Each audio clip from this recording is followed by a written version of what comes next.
I grew up in an average Israeli middle family. When I was 14, I lived on 5 or 6 different homes because my dad was a trade guy. He would invite me to go to construction sites with him. When he started getting into the fashion business, I would actually go ride in the car with him and watch him sell, watch him go from store to store, watch him trade and watch what he does. That's what instilled in me. What does a family office even mean? Most people think it's a family that has an office. It's a way to keep what a family is built on different. It's not just the financial aspect of it. It's governance. It's to avoid in family fighting. It's to avoid all sorts of issues that can come out with the wealth that somebody in the family has created.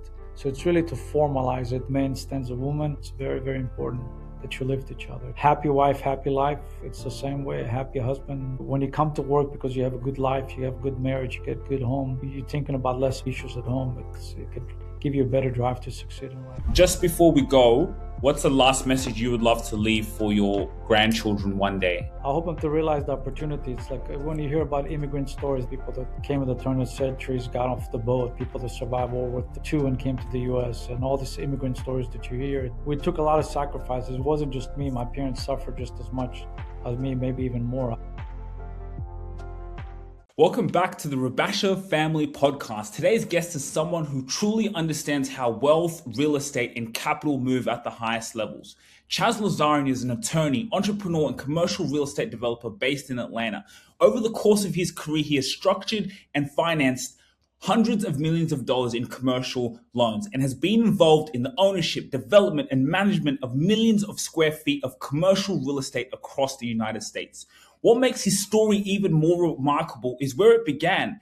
Chaz immigrated to the United States alone at the age of 14. He had to learn a new language and adapting to a completely new culture before eventually graduating from John Marshall Law School and building a career that spans banking, real estate development, and private investment. He has served as a top commercial lending producer at $1 billion financial institution. He's led major community development projects that revitalized entire neighborhoods and today operates at the intersection of real estate, capital markets, and family office investing. Chaz is currently involved in investment strategy and real estate development through Insignia, LLC, and the L Family Office, where he works with private capital and sophisticated investors to identify and execute high-value opportunities. From immigrating as a teenager to helping structure large-scale real estate and investment deals, Chaz brings a rare perspective on how wealth is built, protected, and scaled across generations. As someone who lives life through his imagination to create everything he has ever dreamed of, really emphasizing and embodying the American dream. Chaz, welcome so much to the podcast and thank you for coming on. Thank you so much. What a great opening. I couldn't even sum it myself. You've done a great job. Thank you so much. So Chaz, let's take it back. Let's take it to that 14-year-old. Tell us, how did that journey coming to America and how did this vision start from your imagination into reality? Marketing is all about storytelling. Dad, when we first started this business, what did you say to me? I said, yes, we do a podcast. Why? Because I want to tell our story. Why? Because I know the story builds a legacy. Builds a legacy.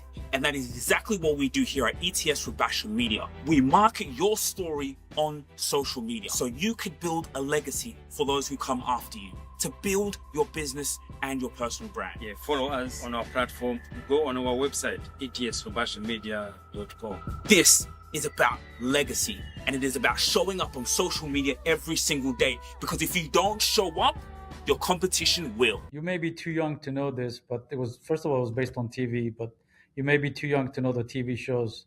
When I was growing up, there were an American TV show called Starsky and Hutch and Kojak, and that was in the 70s.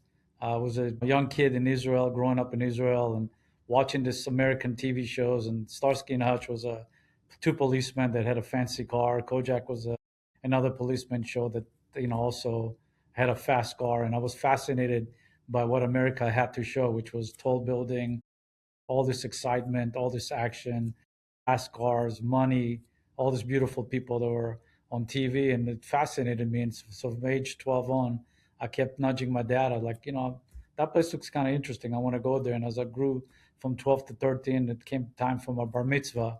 I told my dad, I said, you know what, instead of hosting a party for me for my bar mitzvah, I would love to go to America, give me the money. And then at age 14, conversation kept coming up. And that was during the time where Iran had 79. Iran fell fell down as a country per se. And my dad, who was born actually in Iran, had a couple of cousins that fled away from Iran and moved to the U.S. And my dad says, you know what? I have a cousin that moved to Atlanta. If you want to move to Atlanta, it was your dream. And I was like, where's Atlanta? Back then again, 1979, there's no internet. There's no way to access anything. I actually had to go to the public library, pull up an atlas and open it up and find out this place called Georgia and a city called Atlanta. Okay, it's in America. I'm going there. And then my dad, arranged for me to come and study in the U.S. And I ended up moving here by myself. My parents thought I would last a week and go back home, or maybe 2 weeks and go back home. And I never went back home. I stayed here. And the next time I went back to where I was born was 12 years later.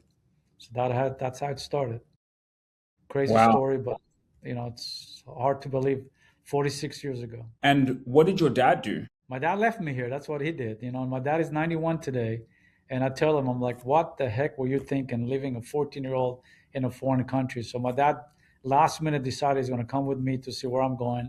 He came here, saw his cousin that he hasn't seen in many, many years, arranged for me to go to school here, and gave me a plane ticket to go back home and said, I'll see you in a week. I told him, Dad, I need some money also.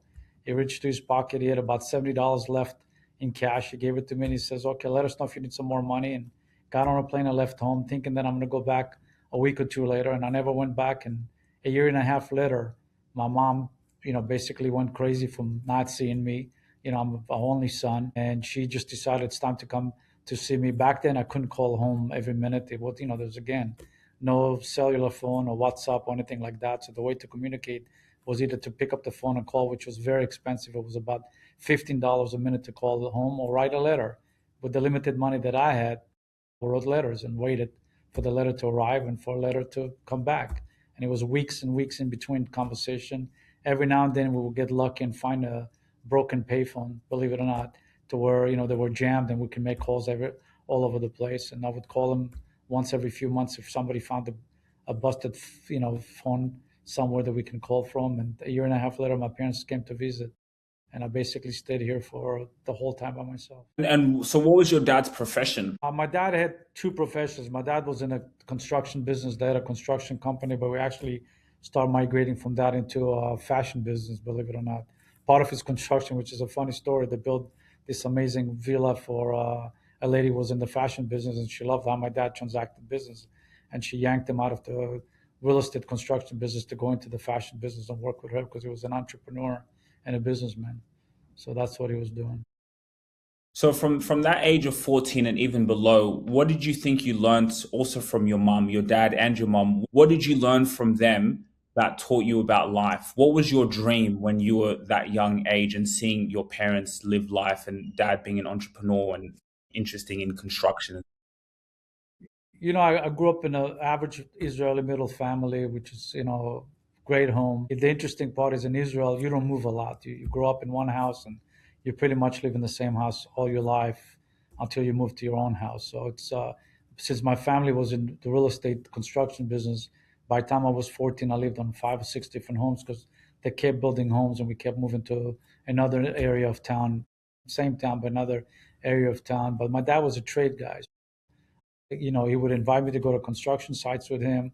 I would go see him work. I would see what he was doing out there. And then when he started getting into the fashion business, I would actually go ride in the car with him and watch him sell, watch him go from store to store. And I was a young kid, 8, 9, 10 years old, and I would tag along with him on the weekends and go places with him and watch him trade and watch what he does.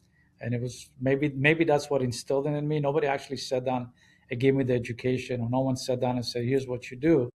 Same something that we do with our kids these days, but it was just really following him. And where did I get my fire? I don't know. Maybe it was from him to begin with, but later on in life, I think it's just something that grew out of my own. Part of it was from survival mode when I was here, but I think a lot of the small trade, I saw him do it, and maybe it was instilled in me somewhere subconsciously, and I didn't know that was in me. My mom was in the hair business, just in the hair salon business, so wasn't much interaction as far as learning her business until later in life when I was helping her set up shop and do some stuff. I think being around my dad and watching him buy and sell and trade and keep moving around from house to house and doing what he was doing, I think that's what kind of helped out to get to the point to where maybe there was something in me to understand that it's okay to trade and it's okay to negotiate. And also being in Israel, you negotiate everything. There's a lot of argument, there's a lot of negotiation, there's a lot of back and forth. It's the part of the culture. You don't walk to a store and just pay retail everywhere. You on the street markets, outside dealing with some stuff. And I think a lot of the culture around there kind of taught me that it's okay to hustle a little bit. Okay, so I think that's quite powerful. Just again, seeing, people say, don't watch what you say, I watch what you do, and the actions, especially children, and you observing that. So you come to America at the age of 14 now. You've had that little bit of background of seeing your father, being around, loving parents and having that support at home. So now you're in America. What was your dream at that time? What was in Chaz's imagination as a 14-year-old? What you see on TV and what you come to reality, two different things. I mean, there's some very funny stories and some very sad stories, right? Landing in New York the first 2 days and going to McDonald's for the first time and getting a cup of Coca-Cola and looking at it and going, okay, people have a straw in it. How do you put the straw in this thing? Because I've never seen anything like that. Something as simple as for you to understand that there's a hole, you got to stick the straw in. I still remember that on the first day when I arrived to the U.S., going to McDonald's and getting the drink and looking at the straw and going, how the heck this thing works? And then realizing the sheer size of it, right? It was overwhelming. Walking around New York and understanding what New York was. I only stayed in New York for like 2 to 3 days before I moved to Atlanta. It was insane, just the sheer size of it compared to where I grew. The tall building, the amount of people on the street, the traffic, the flow, just the excitement on the street was like scary. And then I thought I knew some English, and then you land here and everybody speaks English at a rate of a fire, fast fire that's flowing, and you're sitting there going like, okay, I only got every other word, or only got 1 out of 5 words because I thought they knew English, but it's very different when they start talking to you with a little bit of the New York accent and the speed that they talk versus what it is. So it was extremely, extremely overwhelming. And then I moved to Atlanta, which is a whole different speed, much slower, much calmer. You don't have the excitement and insanity of New York. It's all green, very different looking.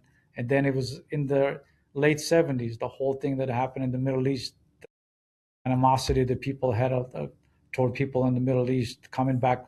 The fact that we were still in the South, things just ended up here in the 60s, right? So it was still fresh in a lot of people with regards to African Americans and being in the South, and all of a sudden an immigrant comes here. It wasn't a comfortable time, right? People look at you. I had an accent. I still have an accent. People, you look different. And then all of a sudden people start questioning where you're from.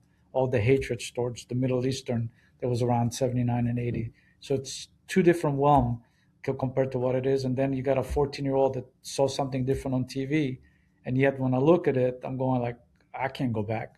I asked to come to this. I got to make it work out. So it was that the whole conundrum. What do I do now?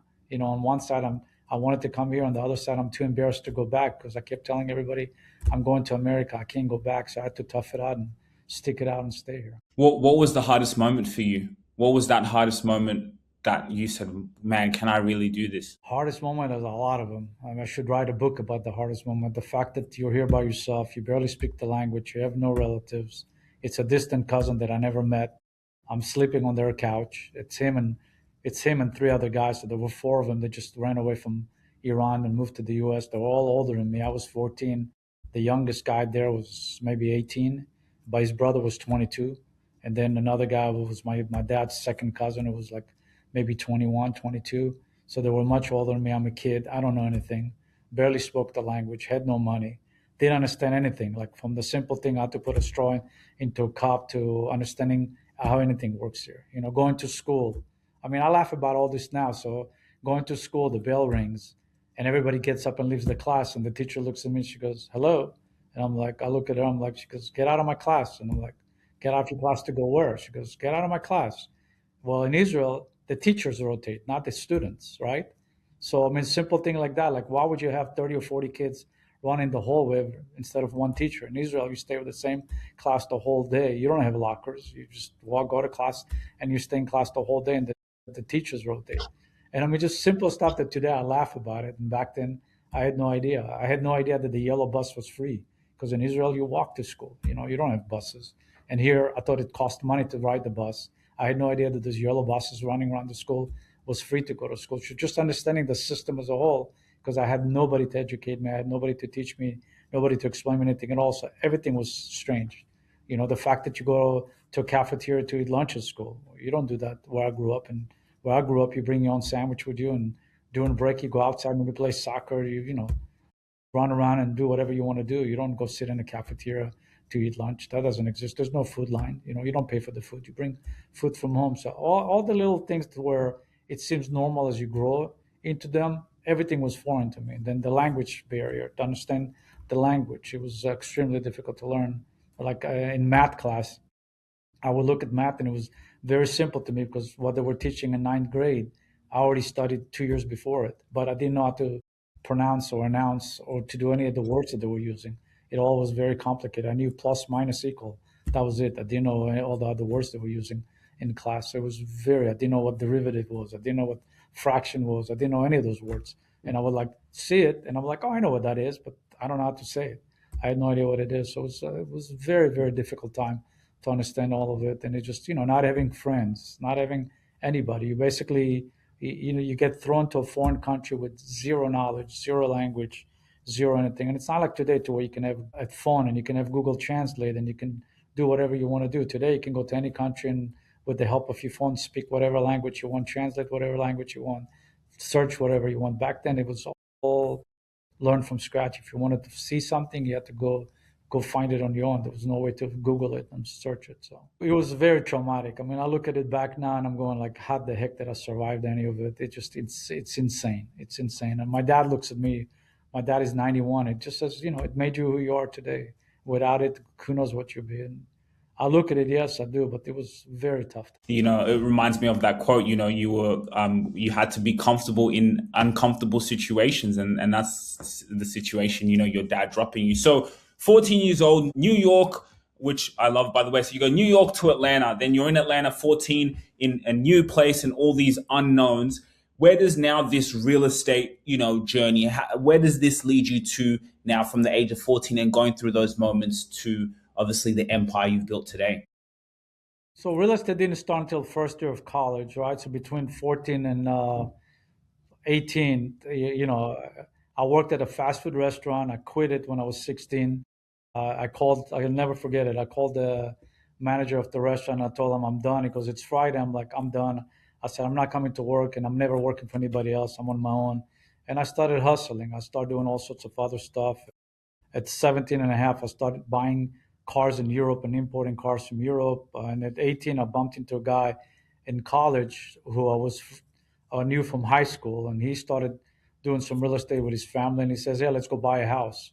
And I'm like, what do you mean buy a house? He goes, hey, we can go buy a house together and do some deals. So he kind of dragged me into doing some real estate. So I did a house with him. Eventually, by then, my parents came in. So we started doing a little bit of homes here and there just to buy and sell a house. And then in law school later on, I met a guy who was doing quite a bit of real estate. And by then, my dreams kind of changed. I went to law school because I wanted to do entertainment law. I was working with some musician and I was ready to move to LA.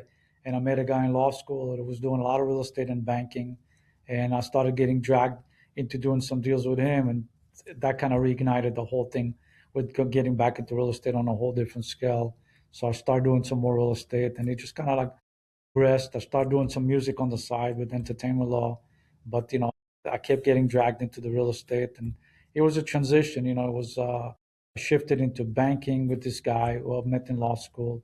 We were doing banking and real estate on the side, and then it really became full time around 2007, 2008 when the market crashed. That's when we shifted completely into real estate at 100% because it was an opportunity time to start building what we were doing, and we started shifting more and more into real estate around 2007, 2008.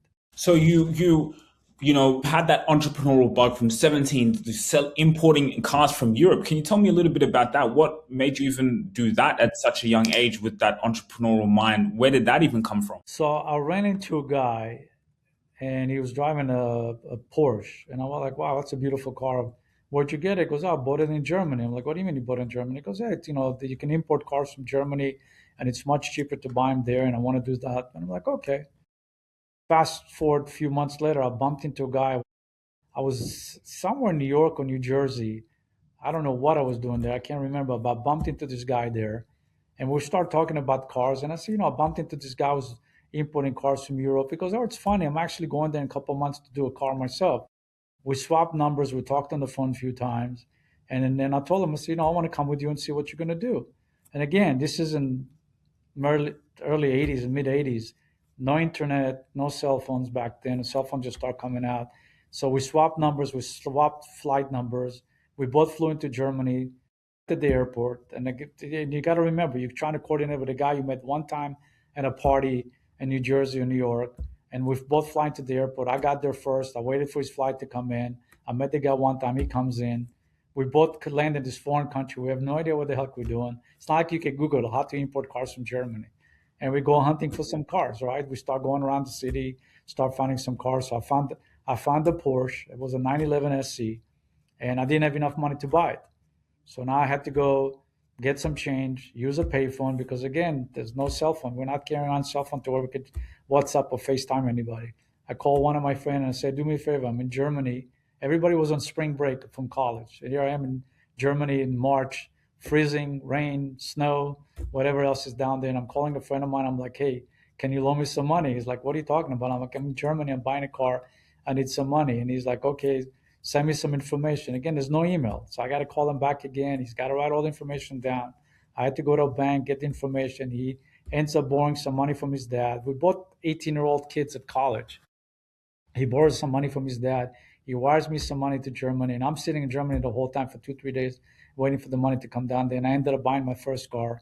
I brought it back to the U.S. Had to go through the whole transition to learn how to import the car, how to get it on a boat, how to do the paperwork, bring it to the U.S., then comply with DOT, EPA standards, all this stuff. No internet or any of this stuff. You had to go and knock on doors, make calls, do whatever we need to do. Got the car, brought into the U.S. and sold and made some money. And it was one of those things, buy and sell, repeat. And I did it a few times and ended up bringing Mercedes Benz, BMW, Ferrari. It was a lot of fun. So for 18, 19-year-old kid to drive all those cars, while I'm going to school, it was a lot of fun because I was just in college and doing this on the side between spring break and summer break. I would just fly to Europe and go buy cars and bring cars back. So that I think that kind of ignited my whole passion into cars. That I kind of start falling in love with cars because it was so much fun to have all these cars while I was still in school.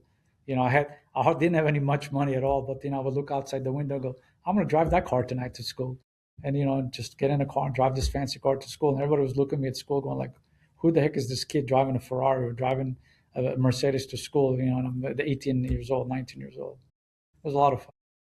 Wow, that's a fascinating story. Like you said, no Google, no ChatGPT, no social media to communicate. You just had to, figure it out. Really, again, when we're talking about the American dream. So, okay, so now, and just really quickly, because you had such an entrepreneurial bug, why become a lawyer? What made you could have just went on to keep, going and buying and selling things and just become an entrepreneur without going to university?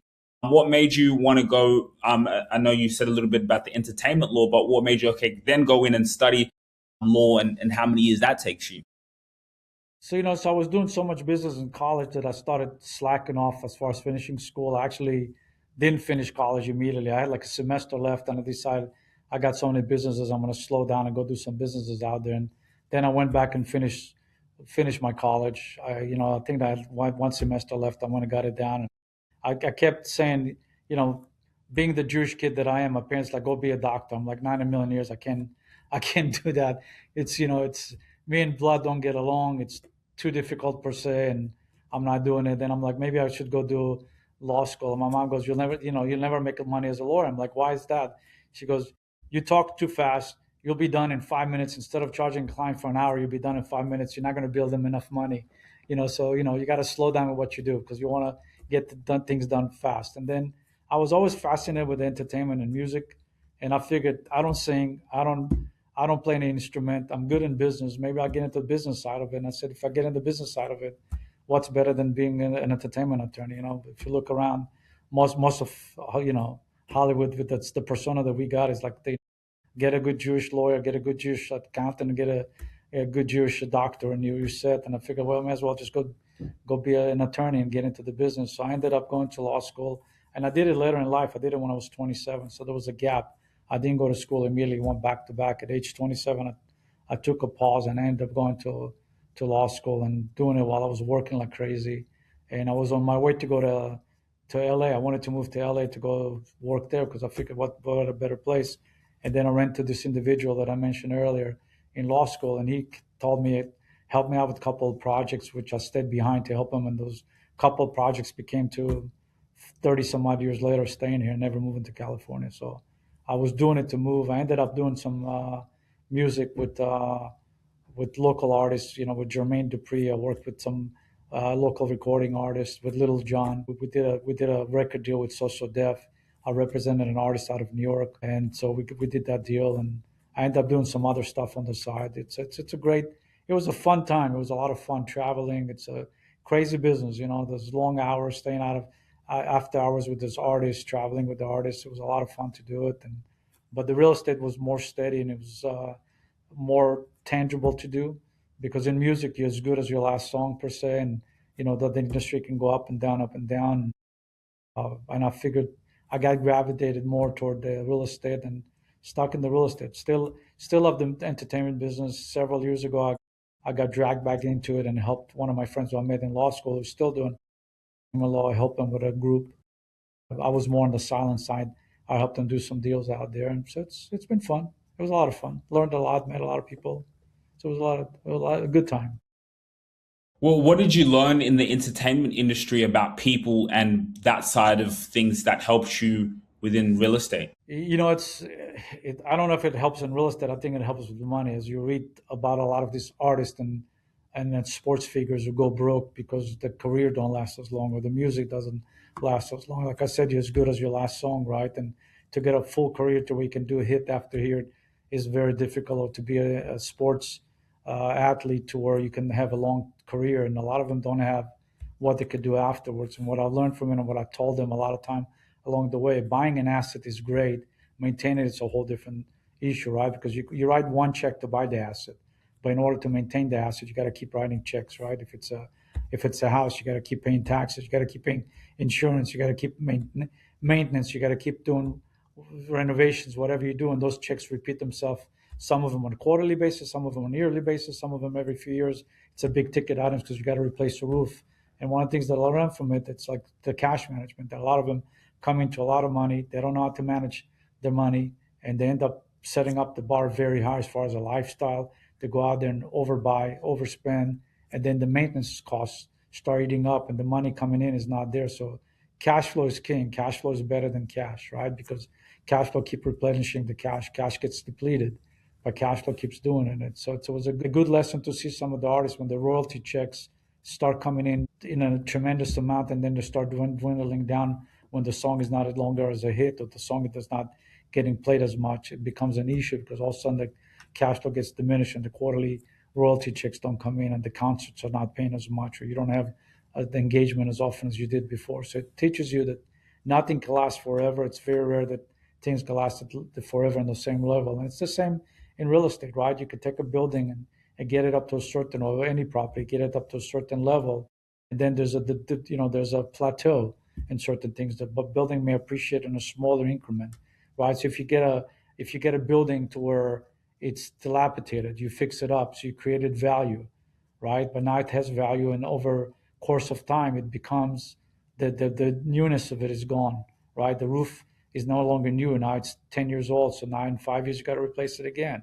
Or the money that you put in as capital improvement, the look doesn't fit anymore. Doesn't fit with the purpose anymore. So it's the same cycle to where you get into real estate, to where you can reach certain value in real estate, and then it starts plateauing, and the growth is in a much smaller increments. And you got to always reserve money for the future, right? To renovate, to fix. You cannot just assume that the property is going to stay there forever in the same condition, because property is like anything else. It needs a lot of cash and attention.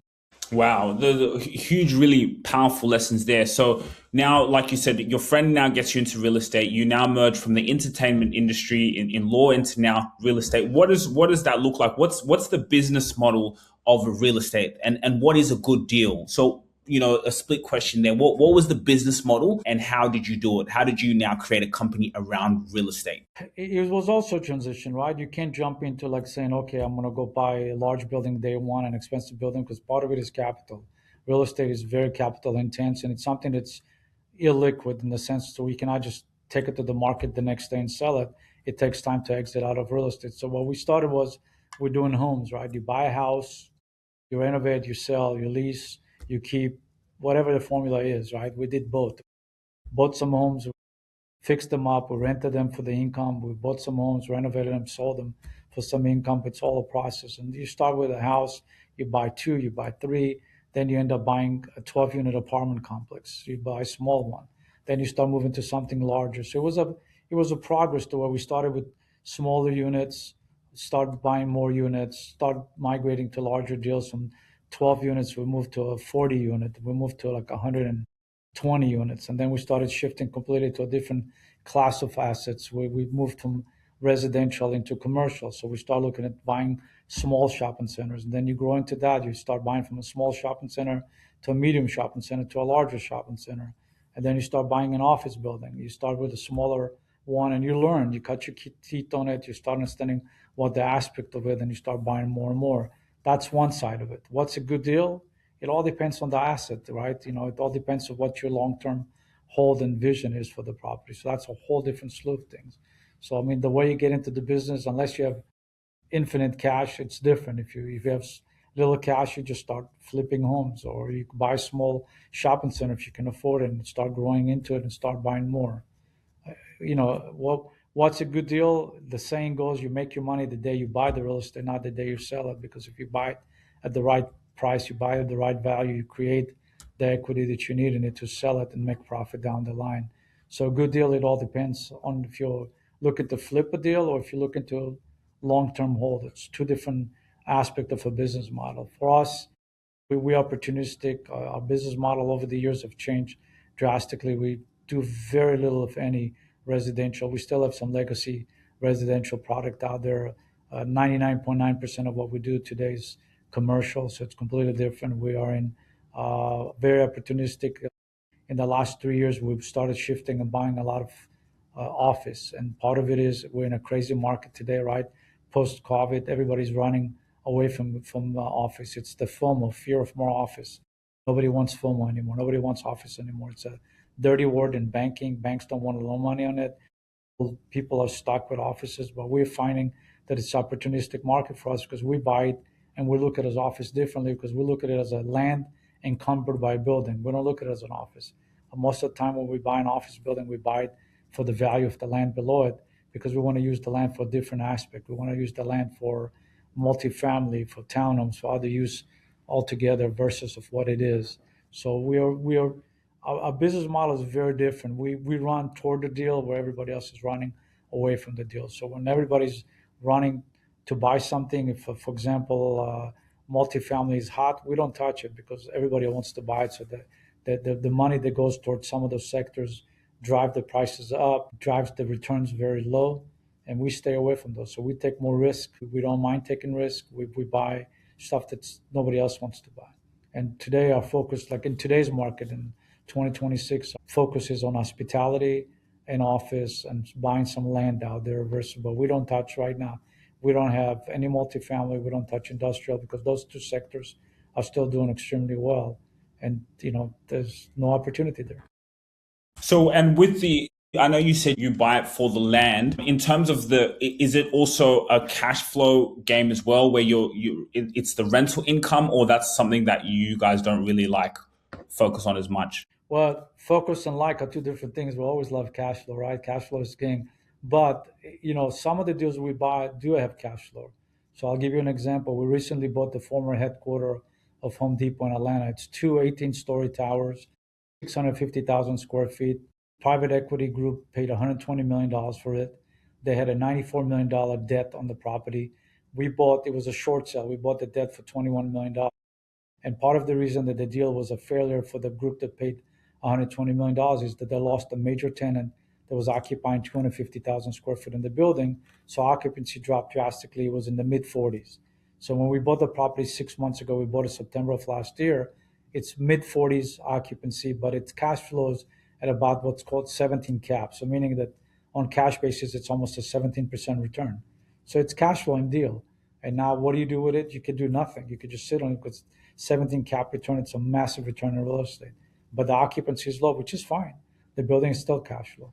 But then we're looking for other opportunities. So within this development, there's an extra 2 to 3 acres of land in front of it that fronts the street. So we're actually looking at it. We can redevelop it and add some retail to it so we can capture some of the land.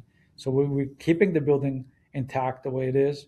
We're going to renovate it. We're going to try to make it something completely different than what it is so we can make it more leasable, modernize it. But at the same time, we're capturing some of the additional land that it's sitting on without demolishing the building by adding some retail component, adding a restaurant to it to where it's going to make the building more interesting because now it becomes more of a mixed use.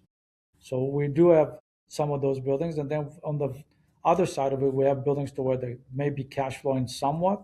And the whole intent is to go after the land. So we actually have to de-lease the building instead of leasing it up. We have the tenants move out to bring it down to zero occupancy so we can knock that building down so we can create more value in the land because we think the land is worth a lot more. And we've done several of those also.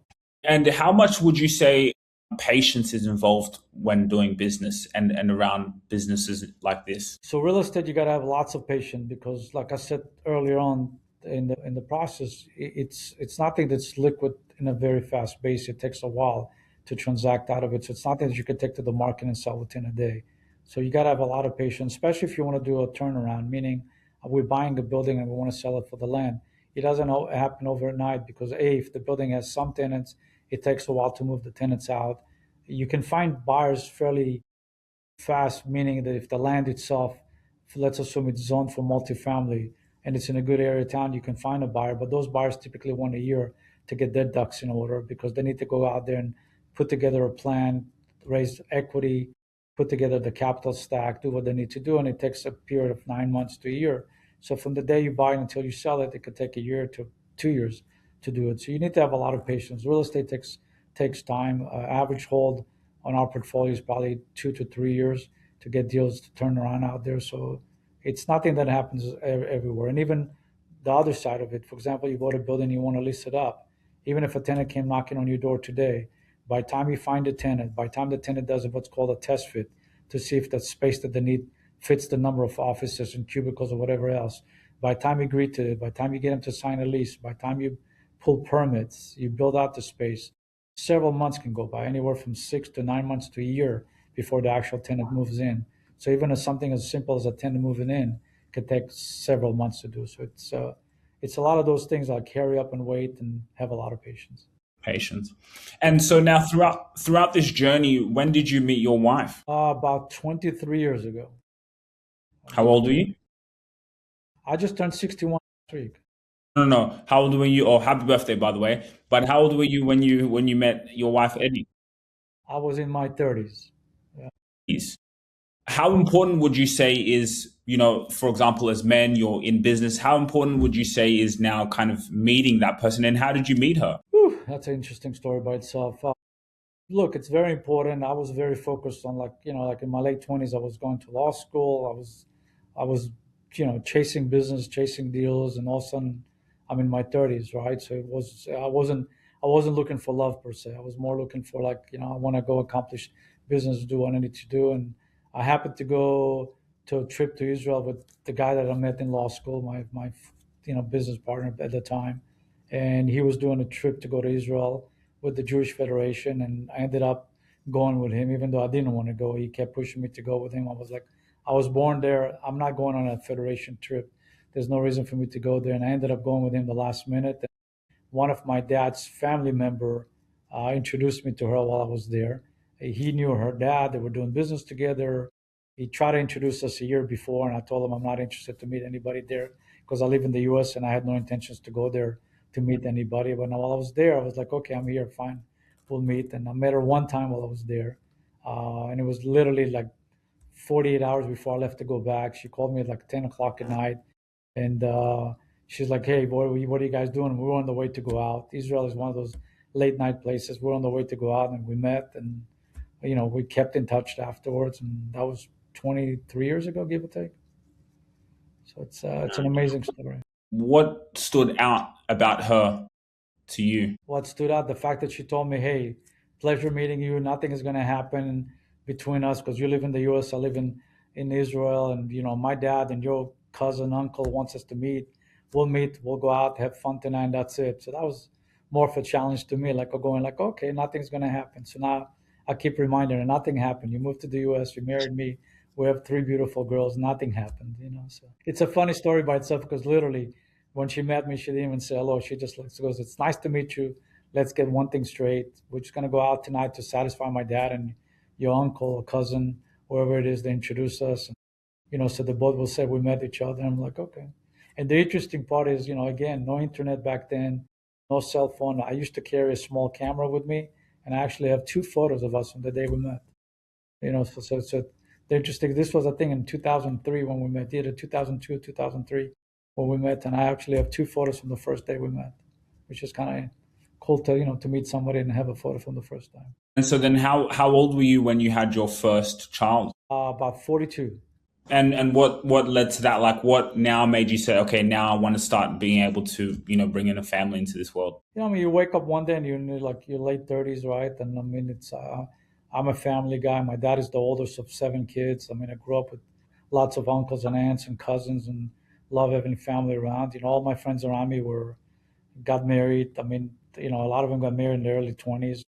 I don't know if I wanted to do that. I was more focused to try to get stability and get education in life versus of chasing that later in life. So I got the education part of it out. Finished law school when I was about 29. And it was time to settle down a little bit. Just running around dating was nothing that I enjoyed doing. I didn't feel like going and hanging out in nightclubs. And again, back then there was no dating apps. There was not none of that stuff existed to the extent that it does today, to where it was easy to meet people. You physically had to go out and physically had to speak to somebody. You couldn't just chat online or talk to somebody like that. So it was much different than it is today.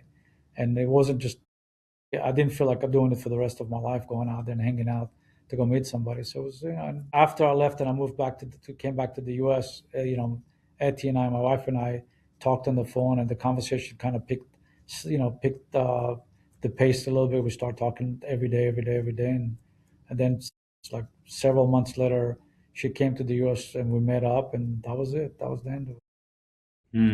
And then when did the creation of the family office begin? When did you start to realize, okay, now we need to create a family office? And then also going in a little bit with Etty, in terms of building up a business together.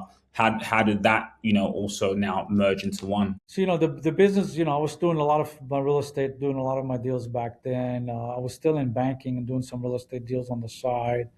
When she came to the U.S., I told her, I said, pick whatever you want to do, even if it's volunteering, but do something, with whatever you want to do. I was still wrapping up work with the bank that I was with. We had our own bank at the time.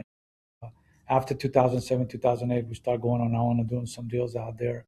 For a period of time, we tried to work together, and the chemistry wasn't there. It's like, how do you work with your wife? It's a whole different chemistry to work with somebody versus living with somebody. Because, again, I've been in the U.S. for a while. I felt like I knew better. I knew more. I was more seasoned in what I was doing. So there was a lot of clash in the beginning, and then we tried. It didn't work out. She went and worked somewhere else for a while just to keep busy, and then she came back to help again. And then I realized, okay, how about I run in my own lane, you run in your own lane, and we don't clash with each other. And that ended up being the beginning of what it is today, to where we both found a niche of what we could do, and we both found what we're good at. And periodically we have to cross paths, and it's just, there's the zero clash anymore. It's working very well. We complement each other. So over the years we learned how to work together. And in the beginning it's very, very difficult because everybody wants to be the leader. Everybody wants to be the one that comes up with the idea. Everybody wants to be the person that's, I know more, I know better, I know how to do it. And it just doesn't work like that. Just got to cut them loose and let them do what they need to do. And she's done great, and I stay in my lane, and it worked out really well for us. Not a lot of people could do it. I can tell it's very difficult because it's easier. It's easier to some people when they come home and the husband does X and the wife does Y, and they could talk about different things. For us, we have limitation of what we want to bring to the house to talk as far as business. But I do certain things. It's more of like I'm the hunter. I hunt the deals, and she's the skinner. she skins the deals, right? So I find the deal, I bring him, and she takes care of him once I bring him. So we both find a very good mix of how it works. With Mm. regards to the family office, that started about 3 years ago, to where we decided it's time to really try to take the family into a whole different level. And it's really, one of it is to educate the kids that we have. Like 3 years ago, our oldest was about 14, 15 maybe, and the other ones were 12 and 10. And we just decided it's time to really formalize it and try to put it together for the next generation. We don't have an extended family here. I have now, my parents live here, my sister lives here, I have a couple of cousins scattered around the U.S. Etty has a grandma that lives in Chicago. She doesn't have many siblings in the U.S. We wanted to create an environment for our kids to where they can grow, and there could be some succession, there could be some education, there could be a way for them to have a more meaningful life so they could grow in it. Because as you know, the US is a big place. Kids end up going to college and getting scattered all over the place. There's no assurances that they'll stay in one place. There's no assurances they're going to go work together. And there's zero assurances they're going to come into our business. We don't know if they will or not. They all may like something different. They may have different ideas of what they want to do when they grow up. So we decided to try to formalize it so they can have something for them in the future, and that's how that started. And for the person who wants to learn and is eager, what does a family office even mean? Most people think it's an off family that has an office, but that's not it. It's a way to keep what a family is built on different. It's not just the financial aspect of it, right? It's governance. It's to avoid in family fighting. It's to avoid all sorts of issues that can come out with wealth that somebody in the family has created. So it's really to formalize it. And for us, it's the like I said, it's educating the kids, teaching them what we have, making sure there's charitable event part aspect of it, making sure there's some sort of governance between them, so as life goes on, that there's not an issue with them with regards to money and what they want to do, because there's no assurances that anybody's going to continue with what we're doing. So it's creating a way for them to continue with what we opened up. My parents gave me the opportunity to come to the U.S. Right, that story of a 14-year-old kid immigrating here. That was the best thing in the world that could have happened to me. Going to law school was one of the best things I could have done as a business person. And I want to leave my kids certain things that they could do. And some of it is learn the value of what we've done, continue with the succession of what we've done one way or another, continue continue to be as a family, as a unity out there, because as you're going to have your own kids and grow, and just to make sure that they're all set up in a way to where they can be financially independent, but the same way they're not going to take the money and piss it away, in a way of saying spend it one way or another, or just have nothing left, because they don't have much of a family to lean on in the U.S. So they're going to be very independent, and we wanted to give them the assurance that they can stay very independent on their own. And again, girls are girls, right? You want the girls to be independent, not rely on a husband for everything and anything there is. I have three daughters to be extremely independent, to understand everything there is. I see a lot of friends of ours who over the years got divorced or got separated, and a lot of them don't understand how the credit works, or a lot of them don't have credit, or a lot of them never had credit card on their own because they were relying everything on their husband. I want my kids to be exactly the opposite of it. I want them to be very, very strong and independent. Wow, powerful. Where you've gotten to where you are now, there's that famous saying, more money, more problems. What's the biggest challenge with having money, with being the person that people rely on, with being the person who has a vision, who has a dream, who goes what after he wants to be in that 1% category? What's the hardest thing that comes along with that burden, or burden to some people would say? It's a very good question, because the bigger you are, the bigger the problems are, right? And if you don't have big problems, you're not thinking big. There's a saying that goes, the more you think, the more problems you have, the more you're going to grow. Because if you have little problems, you have little deals. I mean, it's everything. As the business grows, it's more people to manage. It's more people to feed. It's more responsibility as a owner of a business to make sure that the business stays afloat, because a lot of people are relying on you. So you cannot just decide, oh, today I'm not going to do it, tomorrow I'll do it. Today I'm slowing down. You got to have consistency in it, right? Because a lot of people are relying on what you do. We're feeding quite a bit of employees out there, in the sense of they're relying on us paycheck and for job security. I mean, it's the challenges that it's every real estate deal creates a different challenge out there. So I mean, it's if you have one deal, you have one challenge. If you have 10 deals, you can have 10 different challenges. And within the 10 challenges, it's appeared to be hundreds of challenges out there. So as you grow the real estate portfolio, so comes the number of tenants that you grow with, the number of lenders that you work with, the number of employees that you have, because engineers, property managers, all that, it just become it's not that it's an issue, but it's just propel itself to be on a larger scale. So you got to manage a much larger scale of scope of work to make sure that it stays there. And I mean, we're very hands-on.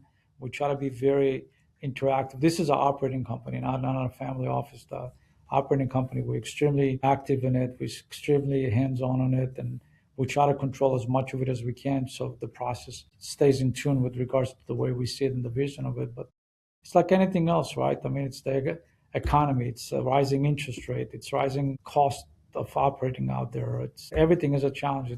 I always tell people, it's if you're small and big, the only difference is you have extra zeros as far as the problems, right? If you owe the bank with 3 zeros, we may owe the bank with 5 zeros or 6 zeros or 7 zeros. It's just bigger numbers and bigger issues. If somebody has a small issue because they have one house and one tenant, they have an issue. Well, we have the same thing, but we have hundreds of tenants. So instead of one tenant, we may have issue with 5 or 10 tenants. It just propels it to a larger issue. It's part of any business. I don't think there's a single business out there to where you could say, I'm in the business because it doesn't have any issues. That doesn't exist. Every business has issues. But we've learned over the years how to handle it, and we control it, and it's part of norm of any business. So, and then quickly, when we look on, you said like we have the operating company, then the family office. With the family office, in terms of multiplication of wealth, what do you guys look at as asset classes to continue to grow that wealth? Or is it more about protecting that wealth? Or is it investing it back into the operating company? What does that look like? So that's a really good question. So the operating company, the main company is the real estate company, which is that's been the core of what we're doing. The family office is looking for other opportunities out there because we have to divest and not have everything in real estate. But in the last 2 to 3 years, and we just set up formalized it more in the last 3 years, right? We've had it for a little bit, but it's got more formalized in the last 3 years, where we brought an outside CEO to run the family office. It's set up as its own entity. It's running separate from the operating company. It's independent from the operating company, and we're looking for deals out there. The real estate market has done extremely well for us. The return has been very high for us, and the family office is making investment for the most part into real estate deals out there because it's the one that we can give the best opinion and we can help the most, right? So if we invest into, let's assume, a technology company or something that we don't know anything about, we may like it, we may love it, but can we add value to it? Which is some of the question that comes about how can we add more value to it, right? So for example, it may be a technology company. Let's call it EV chargers, right? So we would like to get involved with that because it comes right back to real estate because we can help. Hey, we have enough properties. Bring your electric chargers and put them on our properties, and then we have friends that have real estate. We have other people that have this, and we can help the company grow in an indirect way. So it's not real estate, but it comes back to real estate. So we like to look at investments to where we can help in an indirect way somehow. So it could be software for the real estate industry. It could be electric charges for the real estate industry. It could be anything else that maybe a lending platform. So those are the type of deals that we like because for the most part, if it's a small deal, we will be passive. But if it's a larger deal that we look at, we want to see if we can add value in an indirect way by introducing, helping them grow, helping them connect in some way to where typically they may not be able to do it on their own. So that's what we look at.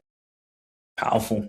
And let me quickly ask you, what's your dream now? You've accomplished all these things and the vision keeps going. I'm sure you still have an imagination that every single day you're up with a fire and relentlessness to go after what you want and to continue to preserve the family legacy and build upon that. What's your dream now? What's in your imagination? I'm a deal junkie. I don't have to work, but I love it. I mean, I love everything I do every single day, 7 days a week. I enjoy what I'm doing.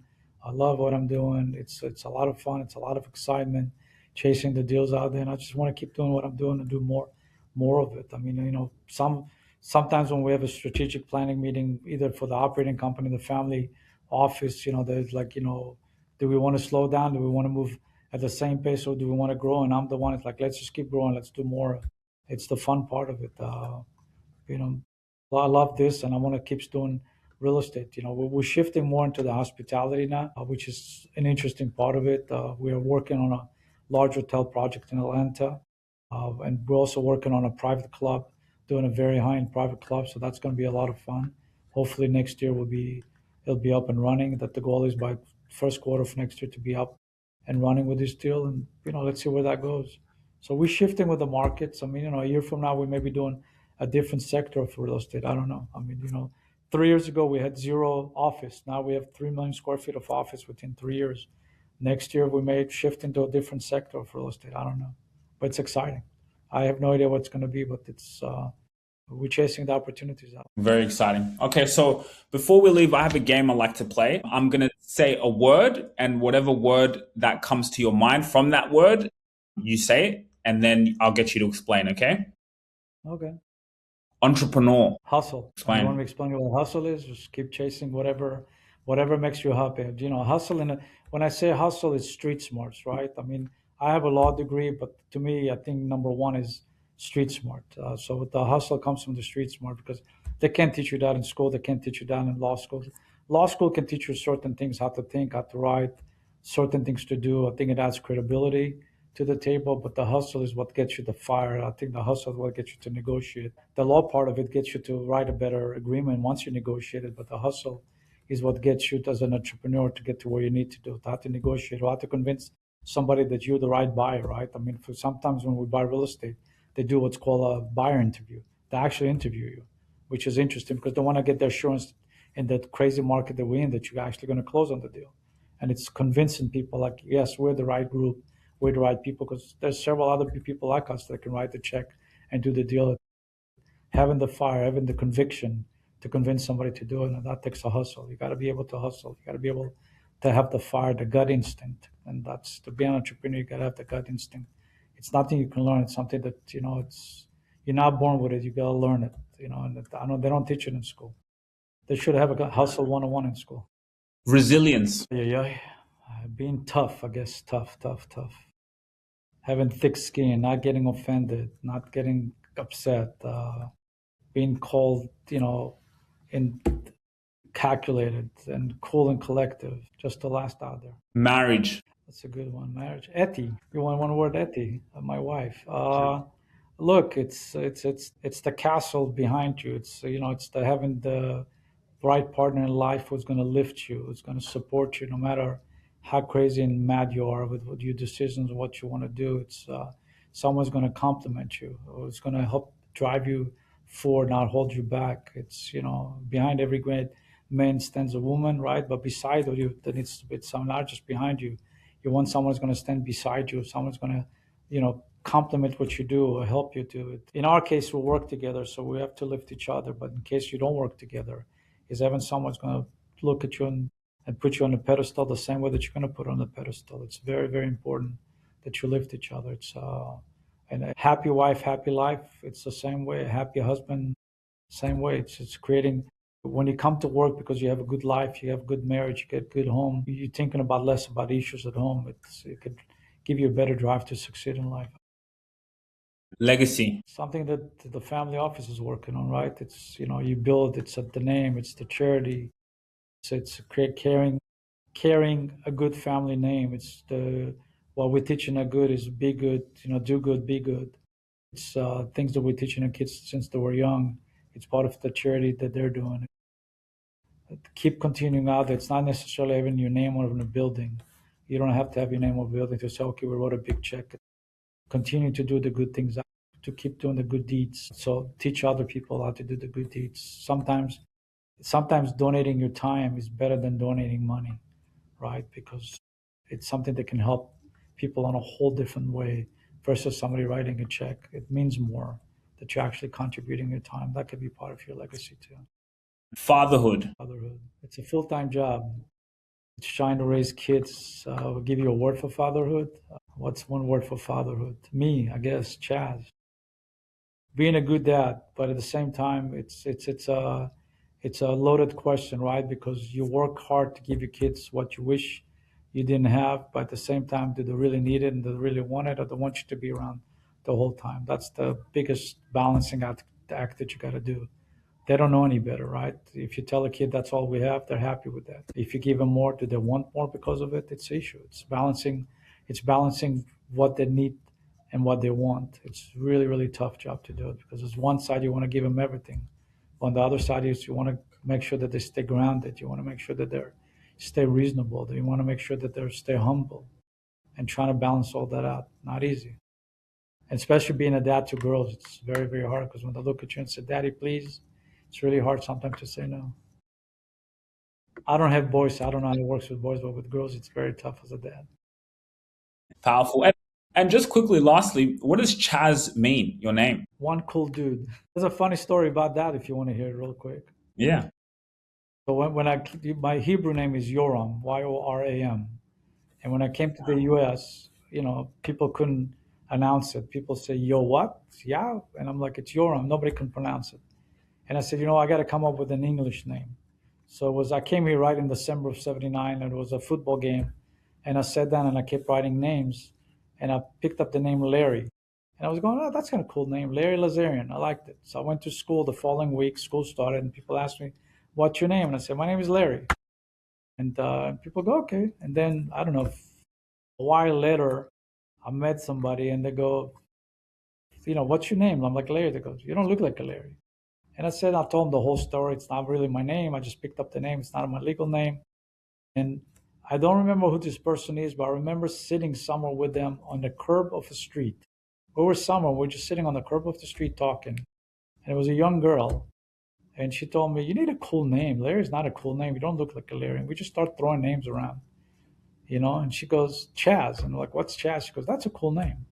I'm like, "How do you spell it?" She goes, Chaz. I said, I kind of like it. And for the life of me, I don't remember who it was, what it was, but I do remember the moment of sitting down on a curve of the street. Don't ask me why we're sitting on a curve of the street. I have no idea, but I remember the moment. And I'm like, "Okay, Chaz." And then everybody that I met from that point on, I'm like, "What's your name?" I'm like, "My name is Chaz." So till today, my mom calls me by my Hebrew name, which is Yoram.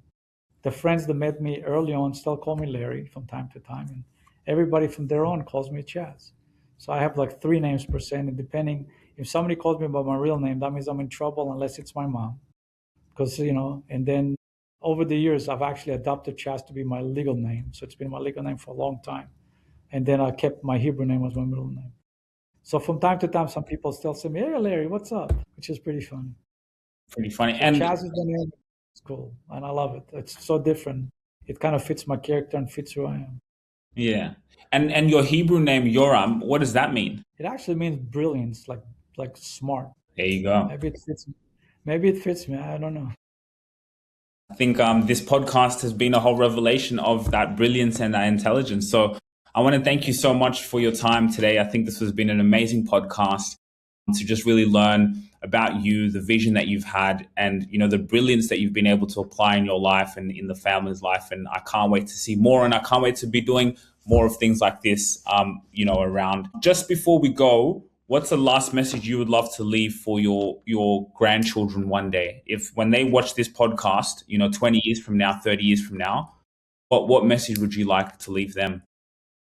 Well, thank you for the opportunity to say that. Look, I hope them to realize the opportunity. It's like when you hear about immigrant stories, not just necessarily mine, people that came here at the turn of last century, right? You hear all these great stories, people that came at the turn of centuries, got off the boat, people that survived World War II and came to the U.S., and all these immigrant stories that you hear. We took a lot of sacrifices. It wasn't just me. My parents suffered just as much as me, maybe even more. I couldn't even fathom to have my 14-year-old girl gone for as long as I was gone. I couldn't live, my 18-year-old goes to college for a week, and honestly, for a week, I go crazy. So I could just imagine having a 14-year-old. So my parents sacrificed as much as I did, and maybe even more. The fact that at the age, they were in the late 40s when they moved to the US. I was about 16 when they moved to here. My parents were in the 40s. For them to move at age 40 to a country to where they didn't speak the language, didn't speak everything else, it's a huge sacrifice. I could just imagine if my kids asked me today to move somewhere to a different country. You're sacrificing so much to give to your kids. But that's what parents do, right? That's what I guess that's what I learned how to do. My parents sacrificed for me. I sacrificed for my kids, and hopefully my kids won't have to sacrifice as much, but still sacrifice for their kids. I hope they appreciate what we gave up.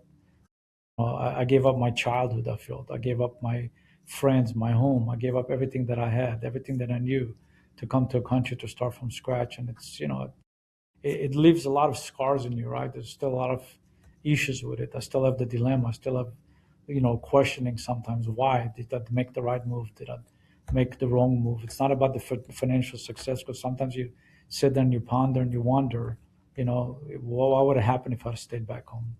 And I would love for them to see it and appreciate what we've done and how hard we worked and how much we sacrificed as a lifetime, not just financially, but as an individual, years of our life.